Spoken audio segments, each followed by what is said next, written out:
그럴 수도 있겠죠. 가출했는데 처음에는 PC방에 갔을 거라 생각 안 찾았더니 그 다음날도 안 들어와. 계속 안 들어와.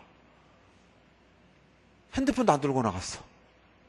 책상 위에는요, 핸드폰 있고, 빵 쪼가리 하나 있고, 우유가 하나 있어. 이해되죠?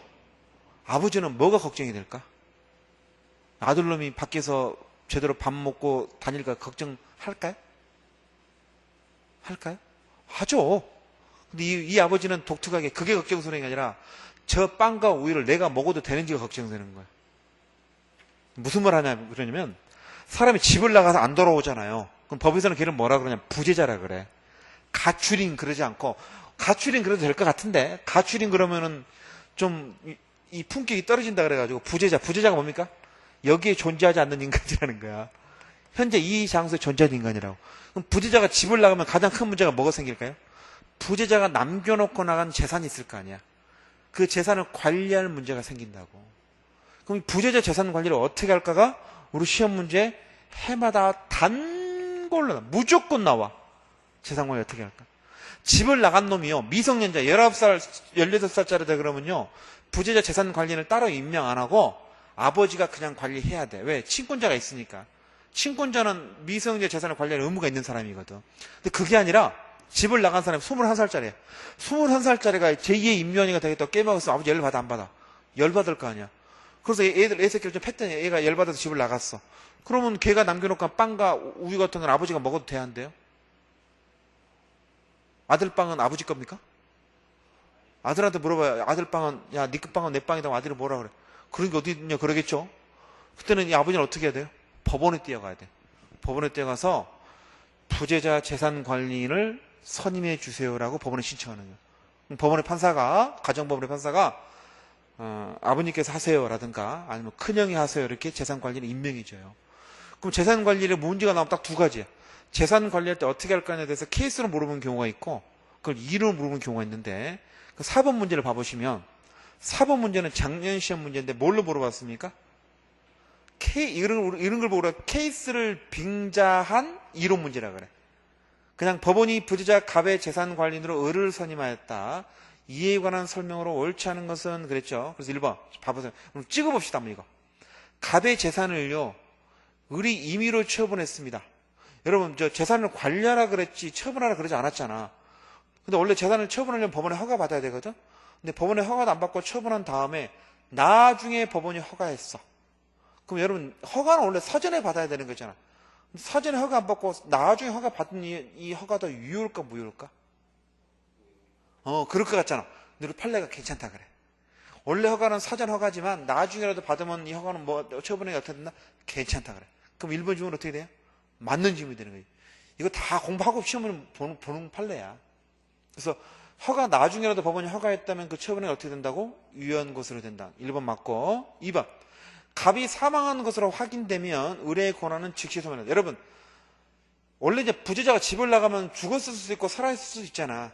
근데 나중에 이게 죽었던 걸 확인이 됐어. 그러면 부재자 재산 관리인 권한이 즉시 소멸할까요? 아니면 법원이 재산 관리인 선임 결정을 취소를 시켜야 될까?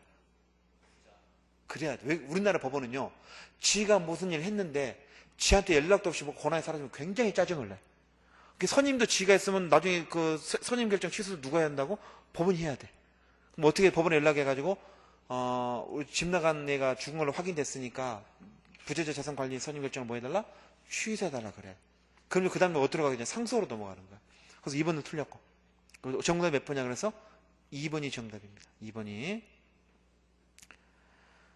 그래서 작년에 이게 나오니까 저는 올해 그 5번처럼 나올 거라고 제가 예상을 했습니다. 작년 문제가 좀 이렇게 나왔으니까 올해는 좀 더 어렵게 케이스처럼 나올 것이다. 그래서 5번이 또 나왔어. 내용은 똑같아요. 해외지사에서 장기간 파견 근무를 하게 된 갑은요. 얘는 누구한테 맡겼어 이번에는? 사촌 동생 을한테 맡기고 나서 이게 이제 포인트예요. 여러분 4번과 5번의 차이점이 뭐야? 4번의 재산 관리인 누구야? 을이죠. 5번의 재산 관리는 누구야? 사촌 동생 을이죠. 그럼 이 을은 차이점이 뭐야? 4번의 재산 관리는 누가 재산 관리를 선임했죠? 법원이 선임했어. 나가는 친구가 그냥 집을 무단 가출한 거야. 5번은 누가 선임했습니까? 부재자 갑이 선임했어. 내가 집을 나가면서 사촌 동생한테 뭐 했다고? 네가 좀 맡아서 해라고 맡기고 나서. 그러니까 4번하고 5번은 내용이 달라지는 거라고. 그래서 4번은 법원이 선임한 재산관리인 이야기고 5번은 누구라고? 자기가 임명해놓고 나간 재산관리인 이야기야. 4번 문제가 딱 나오니까 올해 문제를 시험 문제 내는 출제하는 사람 입장에서는 그럼 올해는 요걸 물어볼까? 다른 사람 또 물어보는 거라고. 그럼 내년에는 또 누가 나올 거야? 내년에는 다시 또 4번이 나와. 거꾸로 돌아가서 내년 시험 문제는 또다시 법원이 선임한 게 어떻게 돼? 또 이게 나올 거라고. 그럼 이제 4번 문제를 집중적으로 연습하고 가면 되는 거죠. 됐습니다. 그렇게 보면 되는 거죠. 보고 되고. 한번 5번에 1번 질문 한번 볼게요. 을이 X 건물을 매각함에 있어서 갑에게 경제적으로 불리한 계약이더라도 법원의 허가를 받을 필요가 있다 없다. 여러분 일단 이건 뭘 보셔야 되냐면 갑이 사촌동생 을한테 권한을 맡기고 나면 어디까지 권한을 맡겼어요? 관리 권한만 위임했습니까? 처분까지 맡겼습니까? 처분까지 위임했잖아. 처분까지 위임했으니까 을이 건물 팔 때 처분이 매각이 처분이잖아. 처분할 때 가서 법원에 허가받을 필요 있을까 없을까? 없지. 다 권한이 있는데 위임 받았는데. 이해되시죠? 그렇게 해서 푸는 겁니다. 넘겨보세요. 넘겨보시면 그 다음에 나오는 게 뭐냐면 이게 항상 시험 문제가 그렇지만 재산 관리를 한 문제 물어보고 그 다음 파트가 뭐냐면 실정선고거든요. 그래서 실정선고도 무조건 한 문제 나와요. 근데 실정선고가 좀 어렵게 나와. 어렵게 나오는데 재밌는 건 뭐냐면요. 둘 중에 하나는 무조건 케이스야. 둘 중에 하나는 무조건 케이스야. 우리 시험 문제 참 재밌는 게 뭐냐면 얘를 케이스로 내잖아요. 얘를 좀 어렵게 내면 얘를 좀 쉽게 내죠. 왜냐면 둘 다 어려우면 점수가 안 나오니까. 그 다음에 얘를 어렵게 내면 얘는 뭐 한다고? 얘를 쉽게 내면 얘를 더 어렵게 내죠. 얘가 이론이면 얘는 케이스야. 보세요. 6번 문제 보시면 12회 때 뭘로 나왔습니까? 12회 때는 갑이 등산을 갔다가 생사불명이 돼서 뭐가 내려졌다? 실종선고가 내려졌다. 이후 처을은 갑 소유의 부동산을 단독 상속하였다. 이유 관한 설명으로서 옳지 않은 것은, 그래서 갑을 쭉 나오죠. 이게 이제 실정선고라는 사실관계거든요. 근데 필요 없고 7번 가보세요. 7번은 올해 문제인데 작년 문제가 이렇게 우회전 케이스로 나왔으니까 7번 문제는 올해 문제 어떻게 됐어? 이론을 또 물어보는 거예요. 이론을. 그래서 실정선 어떻게 되는지, 실정선고에 관한 설명을 옳지 않은 것은, 그래서 실종기한은 언제부터 기산한다. 1순위 상속이 있더라도 2순위 이상 실종할 수 있냐면 못한다. 7번 문제는 올해 틀린 사람은 저한테 매 맞아야 돼. 1순위 상속이 이해관계만 실정선고 청구할 수 있고 1순위 상속이 있으면 2순위 상속은 실정선고 청구권자가 아니죠. 정답은 2번. 이런 식으로 나오죠.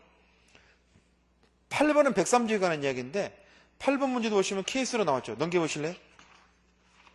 9번 문제도 작년 문제야. 이것도 케이스로 나왔어.